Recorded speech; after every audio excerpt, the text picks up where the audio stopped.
Hello बच्चे, welcome once again. बेटा study कर चुके थे हम वैल्यूएशन ऑफ गुडविल। एक इजी चैप्टर था, कुछ अच्छी बातें उसमें आप लोगों ने की थी।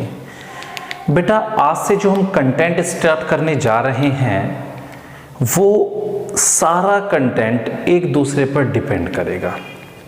ये जो मैं पार्टनरशिप का थर्ड चैप्टर स्टार्ट करूँगा, आपकी बुक से फोर्थ है लेकिन पार्टनरशिप का थर्ड चैप्टर है।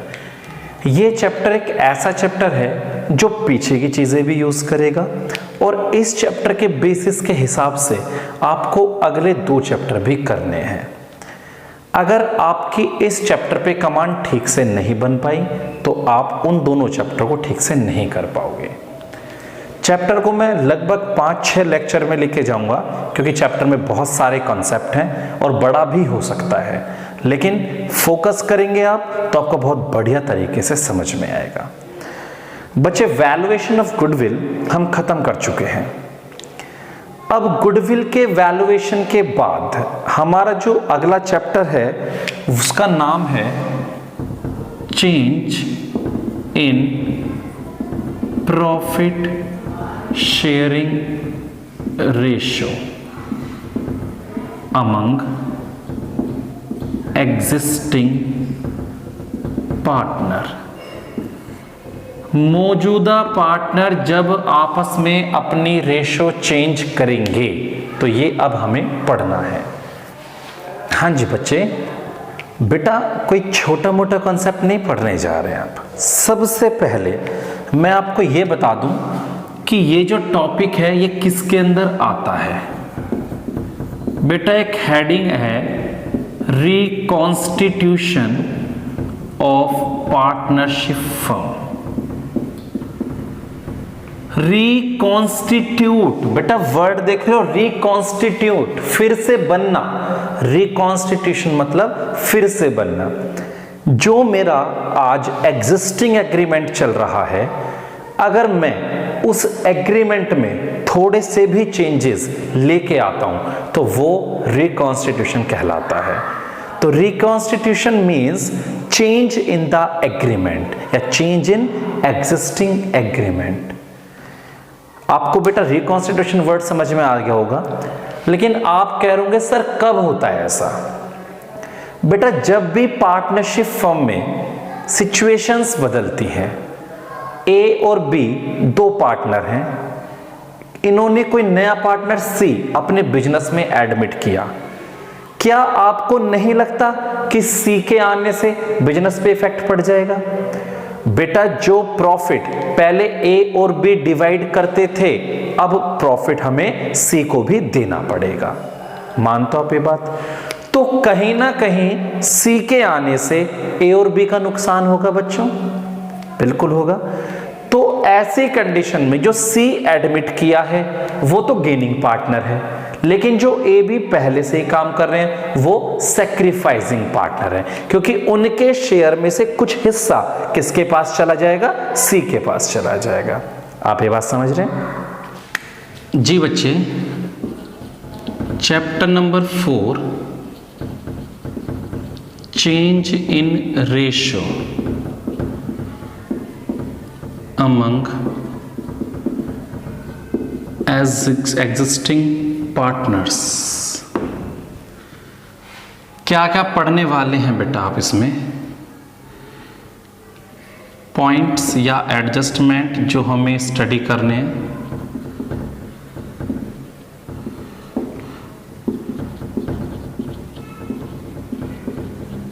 पहले meaning,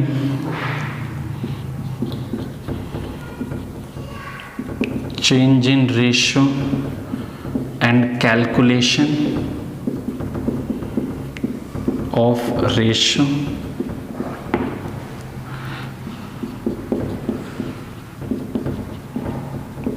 treatment of goodwill,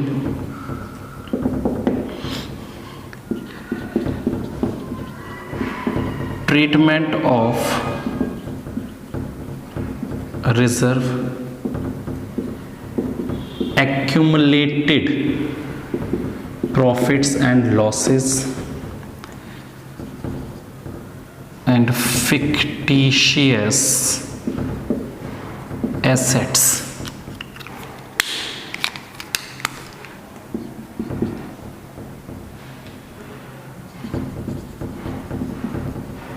revaluation of assets and liabilities,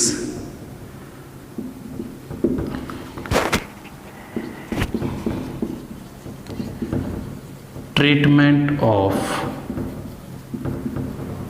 workman compensation reserve, treatment of investment fluctuation fund, or full-fledged treatment of complete question.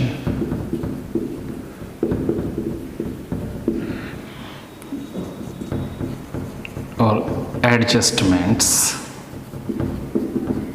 in capital. तो बेटा बढ़िया बढ़िया चीजें हैं, और जो ये बाकी चीजें हैं ना सारी, ये एंड तक अगले 3 चैप्टर तक हमारा साथ देंगी। तो आप पूर्ण रूप से यहाँ पर फोकस बना के रखना, जरा सा भी डाइवर्स नहीं होना। जब भी आप वीडियो देखोगे तो कंप्लीट वीडियो देखना, फुल वीडियो देखना, छोड़ मत देना बीच में से। नोट करेंगे बेटा।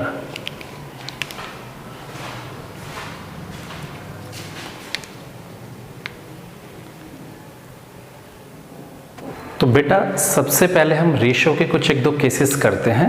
एक क्वेश्चन पहले मैं बोर्ड पे करा देता हूँ, फिर उस एक क्वेश्चन के बाद अगले जो 2 क्वेश्चन होंगे वो आपके सेम होंगे मेरे पहले क्वेश्चन के बेसिस पर, और फिर क्वेश्चन नंबर 4 मैं आपको कॉपी में कराऊंगा। बेटा उसके बाद मैं आज की क्लास को ओवर कर दूंगा, क्योंकि जो मेरा अगला कंसेप्ट है वो बहुत ब्रॉड होने वाला है, और मेरा नेक्स्ट क्लास लगभग 45 से 50 मिनट की रिकॉर्ड होगी, जिसमें बहुत सारी चीज़ें होंगी। तो आप पहले केस को एक बार फोकस करना मेरे साथ। एग्जाम्पल हम बनाते हैं। X, Y and Z are partner in 3:2:1। They decided to share future profit in equal ratio. Calculate gaining या फिर sacrificing ratio। ठीक है बेटा, तो थोड़ा सा प्रैक्टिकली भी समझ लेते हैं इस बात को। ये कुछ सामान रखा हुआ था पहले, ऐसे लिखते हैं, कुछ हमारे पास सामान रखा हुआ था पहले।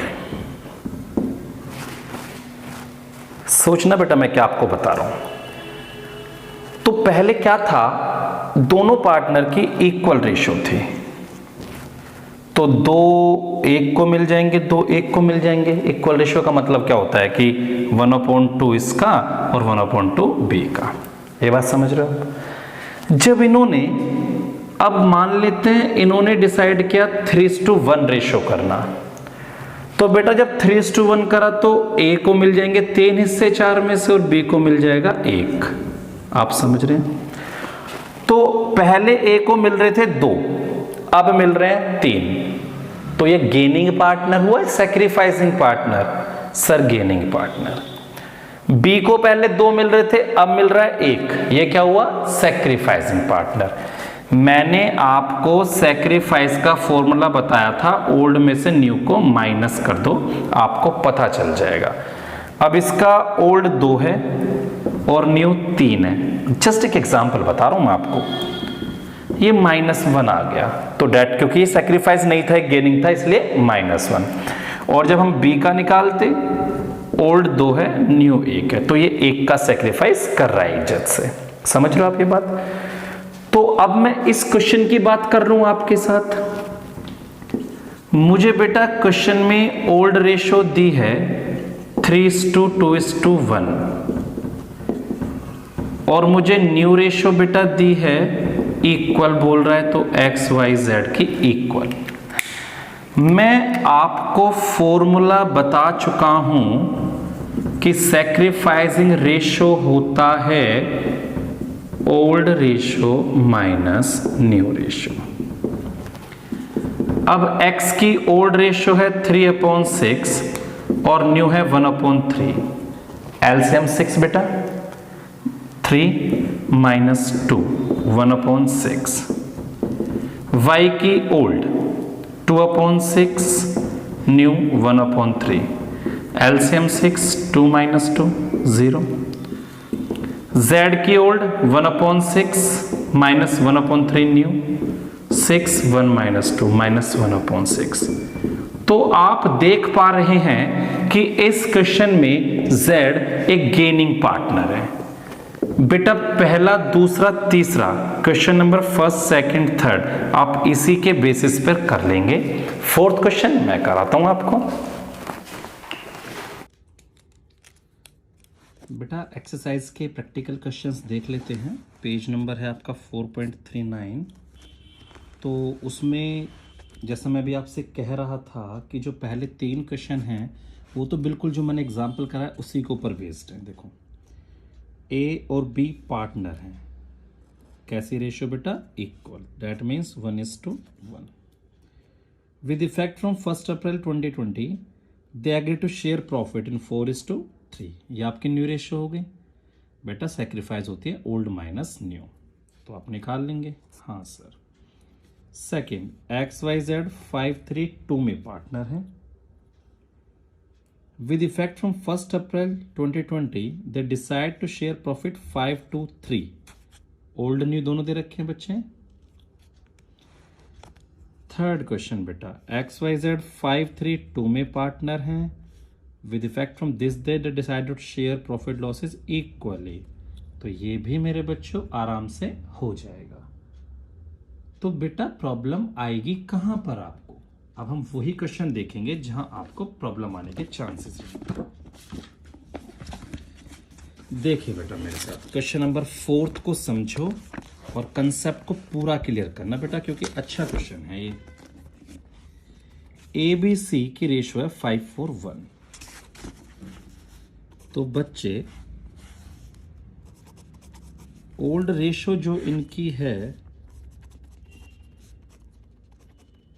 वो है 5:1। आप पहले क्वेश्चन ही देख लो एक बार। कह रहा है न्यू रेशियो निकालो। 4 केस हैं। पहले केस में कह रहा है C acquires 1/5 share from A, यानी C को सीधा 1/5 शेयर चाहिए A से। तो बेटा पहले क्वेश्चन में कोई दिक्कत वाली बात नहीं है। वो कह रहा है C को 1/5 चाहिए A से, यानी A का जो सैक्रिफाइस है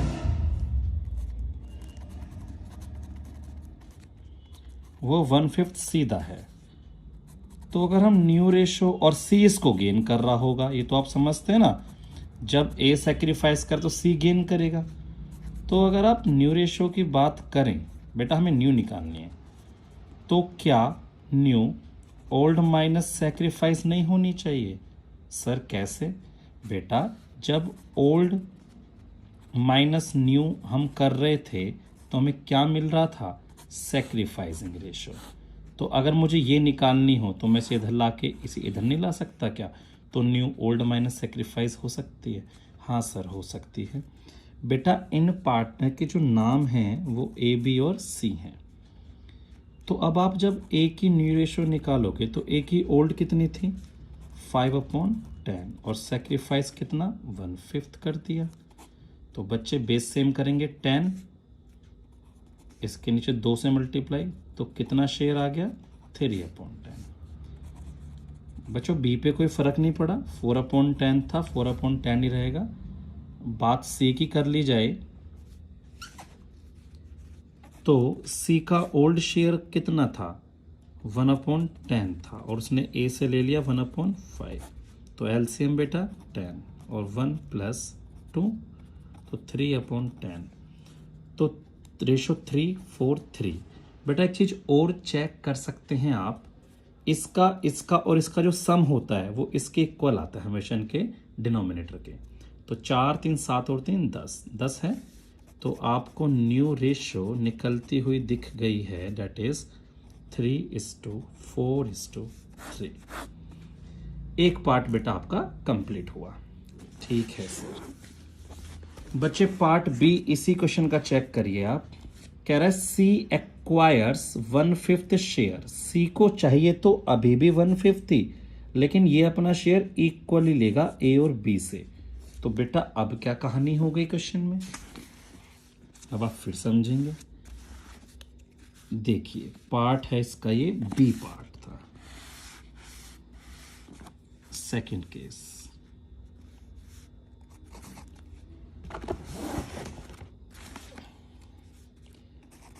ओल्ड तो बच्चे वही है 5 4 1।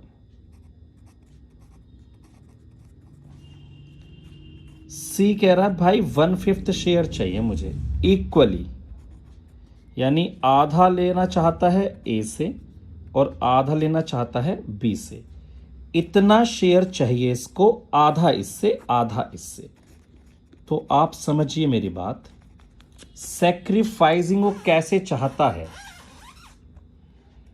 वो चाहता है कि 1/5 का हाफ तो ए सैक्रिफाइस कर दे और 1/5 का हाफ बी सैक्रिफाइस कर दे। तो पहली चीज तो सैक्रिफाइस रेशो क्या आ गई, इक्वल, क्योंकि दोनों बराबर बराबर दे रहे हैं।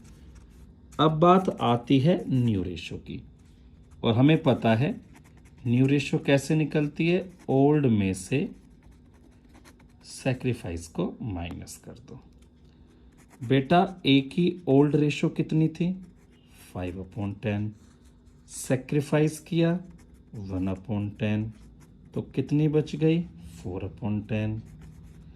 बी की ओल्ड रेशो कितनी थी 4/10, सैक्रिफाइस किया 1/10, कितनी बच गई 3/10। सी की ओल्ड रेशो थी 1/10। अब कैसे भी कर सकते हो, या तो सीधा 1/5 ले लो, या 1/10 इसने दिया 1/10 इसने दिया, कैसे भी ले लो। बेटा जो ए ने और बी ने सेक्रीफाइस करा वो अल्टीमेटली मिल तो इसको ही गया आके, तो 3/10। आप 4 3 7 3 10 चेक कर सकते हैं। तो रेशो 4:3:3। आपकी समझ में ये बात आ गई बच्चे? हाँ सर आ गई है। बेटा केस 3 तो मुझे नहीं कराना चाहिए, क्योंकि आप ये तो बार बार ही कर रहे हैं। बस ये कह रहा है ए बी सी आगे इक्वल रेशो कर रहे हैं 1:1:1। तो ओल्ड है और ये है, तो अब आपको सेक्रीफाइस पूछना चाह रहा है वो, आप कर देंगे बेटा? हाँ जी सर कर देंगे। तो बच्चे लास्ट केस है और लास्ट ही बात है आज के टॉपिक की। इसको आप थोड़ा सा ठीक से फिर से पढ़ लेना, मैं अच्छे से आपको बताना चाह रहा हूँ। ये देख लेना क्या कह रहा है। As per the new agreement C acquires 1/10 share of A के शेयर का 1/10 और बी के शेयर का हाफ। तो अब आप फोकस करेंगे।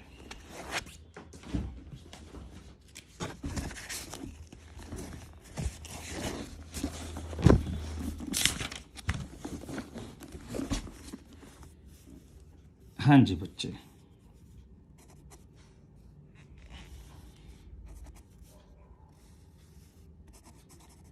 बेटा जो ओल्ड रेशो थी वो 5:4:1 थी।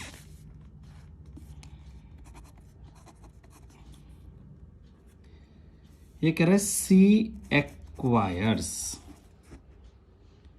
1/10 शेयर ऑफ ए, यानी 1/10 ऑफ ए के शेयर का और हाफ ऑफ बी का शेयर। ये आप समझ रहे हैं? तो पहले आप इसे कैलकुलेट कर लीजिए। तो सैक्रिफाइसिंग कैसे आएगा? ए को सैक्रिफाइस करना पड़ेगा अपने शेयर का। अपना शेयर कितना था ए का 5/10 का 1/10। आप देख रहे हो ना, 1/10 ऑफ ए शेयर, ए का शेयर ये और उसका 1/10। क्या मैं इसको 1/20 कह सकता हूं? और बी ने सेक्रीफाइस करा हाफ अपने शेयर का, जो कि कितना था 4/10 का हाफ। क्या मैं इसको 4/20 कह सकता हूं? तो पहली चीज तो इनकी सेक्रीफाइसिंग रेशियो कितनी आ गई 1:4। अब बेटा मेरा वही काम है, बस मुझे न्यू रेशियो निकाल देना है ओल्ड माइनस सेक्रीफाइसिंग से। और ए का ओल्ड था 5/10, सेक्रीफाइस 1/20। इंटेलिजेंट बच्चों 20 एलसीएम आ जाएगा, 2 से मल्टीप्लाई कर दोगे 10 - 1 9/20। बी का ओल्ड था 4/10, सेक्रीफाइस 4/20, एलसीएम 20, 2 से मल्टीप्लाई कर दोगे 8 - 4, तो 4/20।